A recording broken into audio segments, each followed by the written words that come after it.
idée boobu moo ñu épousé mooy tey poste santé yi rue yi jeex na tàkk et pas plus tard que dimanche dañu inauguré rue tuddee ko Alaaji Makhari Gueye mais c'est une fierté Baye Makhari boo demee fii Grand Thiès ba robinet ñu koy xëccee 250 000 la ñu wax mag ñee ma nettali man li ma ci fekke bariwul nee nañ booba robinet 250 000 lañ koy xëcc dafa xëy dugg ci ay kër wàññi kër yu bari taxañ def ci poche am dem su am SONES wàññil ko ci 175 000 mu fay lu mat juróom fukki xaw ma buntu kër gas robinet bii nekk randu leen tey booy dem ko ñoom yéri ne ñu amul lu ñu fayee facture di rooti jee foofu 74 mu génnee 100 millions waxuma 85 80 74 mu génnee 100 millions dem seeti Alaaji Abdou Aziz bu mag mu ne ko jàkk laa ko bëgg def mu ne ko bu ko ci def ko ci daara muy wër kër Alaaji Amad dem Sokone dem raw paal fu ne la dem ci daara yi ba lottu ñëw toog jógaat am lu ko tegtal kokki mu dem def ci alal jooju tabax ko génn Alaaji Mayoro Fall karale ko donc tey bu ñu tuddee rue Alaaji Makhari biir Thiès sànni wuñu ko te ñu dëkkal fii Grand Thiès xam nañu mag ñi bokk ñu ko xam nañ ne sànni wuñu ko mais aujourd'hui les révoltes commencent des lettres commencent à sortir hier j'ai été victime d'une plainte mooy li ma leen wax idée bii am na ñu ko épousé wul parce que sooy def ay di ñoŋal ay nit alxuraan am ñoo xam leen intéressé mooy bu mu jib quand les gens adressent une plainte je crois c'est hier soir qu'on a reçu la plainte yu wax ni wëy waaw hier soir fa la fekk Youssou ma ne ko kii moo perte temps am kii daf maa laajtewul su fekkee waxoon naa lu ko déranger na ma xaaraat incha allah alxamis su ma génnee dinaa ko suñ dina xaru ji man waxuma sax moom mii commissaire rek ak kañuy porter plainte ci président de la république laa commencé dama wax keroog ni man ku ma xam-xam ne Idriss Seck laa ndam man damaa toog Idriss ne ko ba bàyyi politique lundi mardi ma bàyyi parce que man yaa ma ci bàyyi man moom dinaa nangu lu ne ba mu des xas sama waajur parce que xam naa fi ma toll mais yow damaa signé yow contrat moral boo bàyyee lundi mardi ma bàyyi dem defi leneen moi je suis cadre international de football ma dem continuer sama métier dem defi leneen mais daf fekk ni idée bii ñuy wax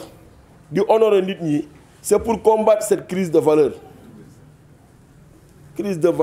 valeur mais les valeurs dañ la koy inculquer li may wax wala nga toppandoo ko ki la yar mooy am ay valeur comme li ngeen wax ci maman Louise lim la yar nii ay valeur nga jël ci moom kii wax ko ne moom daf ko def idolam mais valeur yooyu mu jël ci moom lay doxee wala lenn moom mu yar la jël valeur yooyu def ko ci yow donc da ngay toppandoo wala ñu yaree la ko mais quand on importe des valeurs de personnes yoo xam ne xamuñu leen bokkuñu ay réalités socio-culturelles indi leen fii mais suñu wax crise des valeurs nañu wax d'abord on a des crises d'exemple tey maman Louise bu ñu ko tuddee lii ku romb ñu wax ay jikkoom ay nit copier ko ñooñu du ñu am problème de valeur parce que dinañ am référence loolu mooy idée bi ñuy def ba pare aussi kóllëre ñun dañoo am contrat moral ak suñu papa yi suñu yaay yi ñu jël Sénégal teg ko ci suñu loxo on ne doit plus marcher léegi la kiy wax ba tudd rue sans soleil ci fi foofu laa jëm si boobu moo ma ci dese ak avenue Caen te dina deñ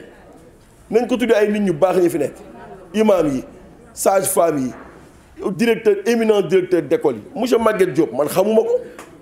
je ne le connais pas mais biñ ko tuddee rue mais tout le Sénégal s'est déplacé des cadres yoo xam ne man dama waaru keroog fii ci ñetti carte ñëpp a ñëw des directeurs généraux des fonctionnaires internationaux de la Banque mondiale di wax ni moo ñu jàngal ministre Abdoulaye Diop foofu fees dell bii ñuy tuddee Souleymane Ndaw bu Mbour 3 des directeurs d'école ont appelé de Dakar ay ñoo xam ne ñu ngi am 80 ans di wax ni dimbal lañu ba bés bi bu mu ñu rëcc mais lan moo tax ñu koy def parce que ki ñu ko tuddee dafa amaloon askan bi njëriñ ajuñu ko ci njàng mu rëy ajuñu ko ci alal ju bari dañ ko aj ci yow parce que nag bu doon alal kii ci li mu wax mais mën nañ ko bañ a tuddee maman Louise mais la mu doon def ci souffrance ci humilité ak même on peut assimiler même ci pauvreté moom la yàlla fay tey ci njabootam gi te su demee ba njabootam am kuy taxaw naan yàlla dimbale nañ loo xam ne di nga xam ne poste bi dina soppeeku du moom ñàkk ndaw soxna si la yàlla indi ci yéen nag ni ngeen di doxale dañuy xaar ba seen njaboot màgg mais ce que vous êtes aujourd'hui c'est maman Louise et on est très fiers ñëw ba fii que tous ces témoignages de la sorte parce que c'est pour nous dire qu'on a fait un bon choix Sénégal nag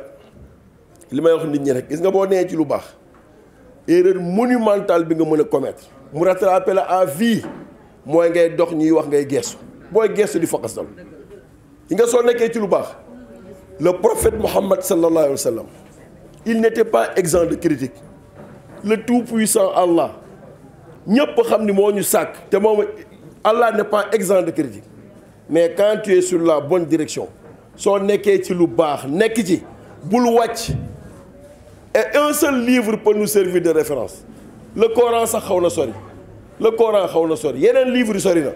mais vous allez voir pourquoi Cheikhul Khadim a écrit Masalikul Jinan dem leen ngeen jàng ko boo ko jàngee di dox doo am jotu gestu tu n'as pas le temps tu es sur un bon chemin et vas-y continue ceux qui ont bien compris ils vont t'accompagner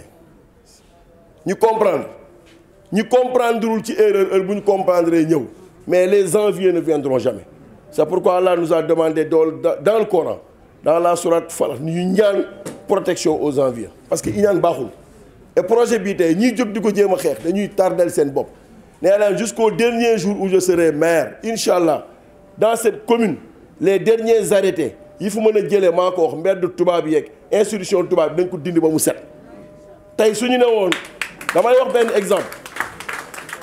hôpital régional bi muy jur hôpital régional kenn faalewu mais bañ ko tuddee Alaaji Amar Sakhir Ndiéguène dem leen xool hôpital bi ma ne ku ñu tuddee doom nga toppatoo ko ku ñu tuddee doom nga toppatoo ko jardin souche lu tax toppatoo wuñ ko lan mooy souche avenue Caen lu tax mu dekk lan mooy avenue Caen tu le dis les gens naan expliqué rue de Bordeaux bërki dee moom la ñu tuddee Alaaji Makhari rue de Verdun moom la ñu tuddee Alaaji Cheikh Kane et toutes ces rues là qui sont là dina jeex tàkk et c'est idée bi loolu la du leneen c'est pas une idée révolutionnaire c'est une consécration boo xam ne dañ fa yegg ñun ay xale ay mag yar ñu et on doit leur rendre cette monnaie là